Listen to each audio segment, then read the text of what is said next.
Top 10 places to visit in Patagonia.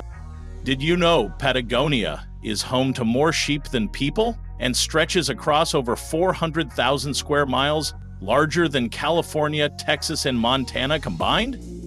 That's a whole lot of raw, untamed wilderness.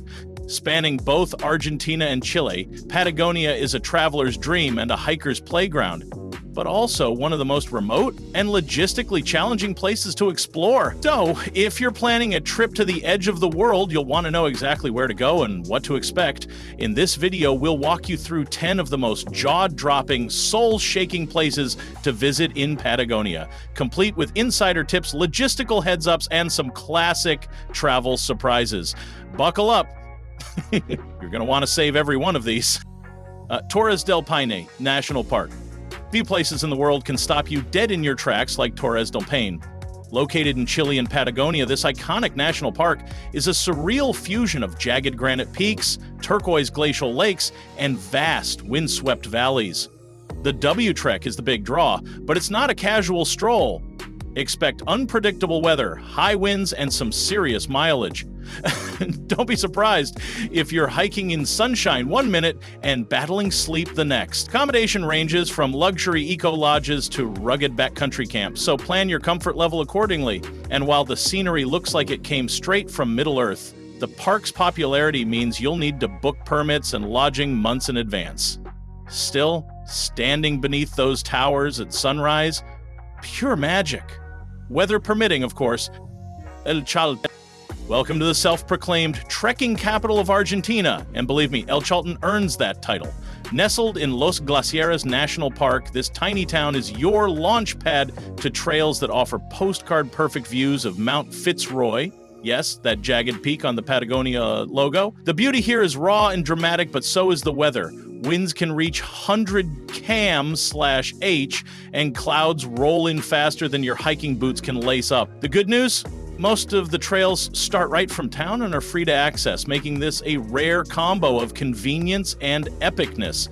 Elche has a charming backpacker vibe with cozy hostels, microbreweries, and a sense that everyone's here chasing the same dream. Just don't underestimate the terrain. This isn't a casual walk in the park. Perto Moreno Glacier. Let's be clear, this isn't just another glacier. It's the glacier. Perto Moreno, located near El Calafate in Argentina, is one of the few glaciers in the world still growing. That means if you wait long enough, you might actually see chunks of it calve off with a thunderous roar and crash into the turquoise lake below. The viewing platforms offer incredible access, but if you really want to feel its scale, book a guided glacier hike. Crampons required. It's a relatively touristy experience by Patagonia standards, but honestly, it's popular for a reason.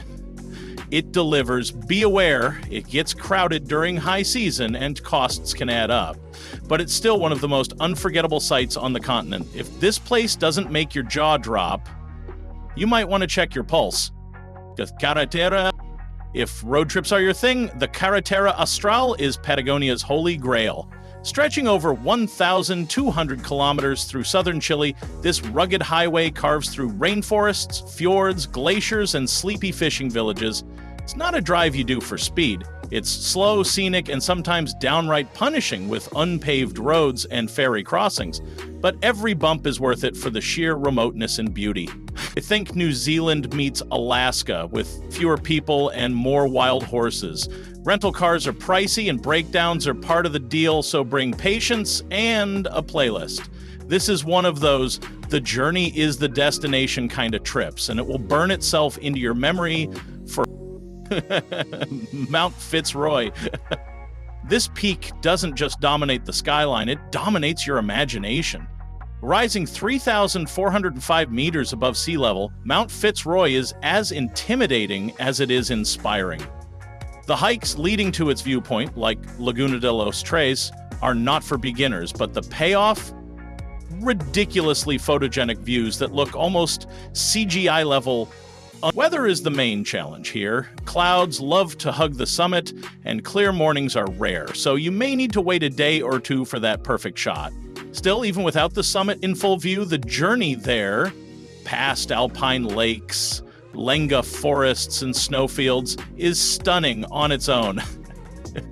Don't rush it. This is one of those trails where every step feels like a reward.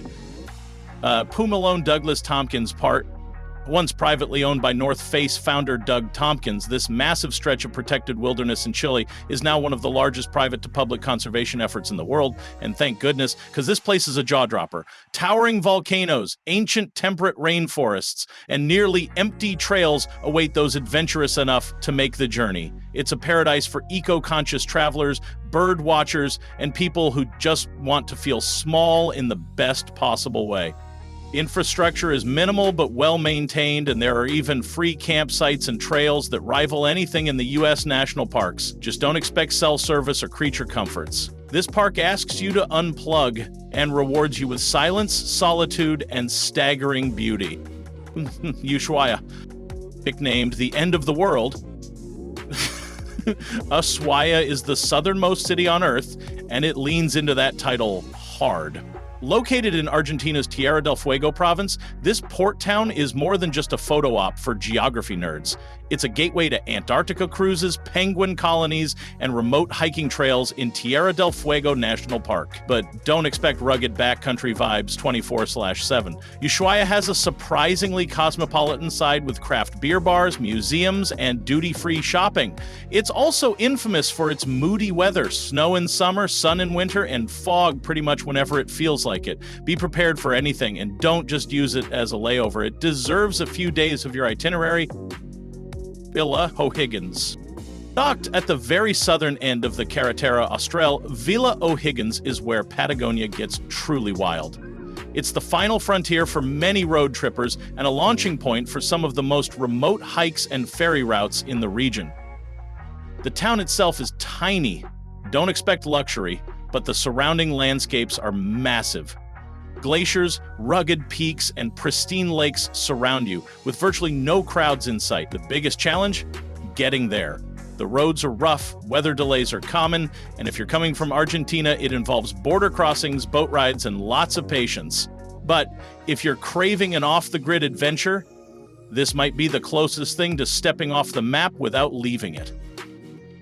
Marvel Caves, Cuevas de Marvel. Imagine paddling through ice blue waters, weaving your kayak through glowing caverns sculpted from pure marble. Yep, that's a real place, the Marble Caves. Located on General Carera Lake in Chile, are one of Patagonia's most surreal natural wonders. The reflections, the silence, the sheer alien beauty of it all. It feels like nature got bored and decided to show off. Tours leave from the small town of Preto Rio Tranquilo, and weather is key. Windy conditions can cancel boats and muddy roads can delay access. Still, with a little planning and luck, this experience is unforgettable. It's a must for photographers, romantics, or anyone who likes to say, "You won't believe where I..." Laguna Torres. If you're looking for that iconic glacier meets mountain reflection photo, Laguna Torres in Argentina delivers. This glacial lake framed by the dramatic Cerro Torre is one of the top hikes from Elche and offers a slightly less intense but equally stunning alternative to the Laguna de los Trek. The trail is about 18 kilometers round trip and mostly flat, making it ideal for those who want a serious view without the vertical torture. Wind and weather still apply, this is Patagonia after all, but if you hit it on a good day, the mirrored peaks and floating icebergs will stop you in your tracks. Pack layers, bring snacks, and take your time. It's not a race, it's a slow dance with nature. So start dreaming now, but prepare wisely. Which spot are you dying to visit first? Let us know in the comments below. And if you loved this video, hit that like button, subscribe for more travel inspiration, and share it with your hiking buddies.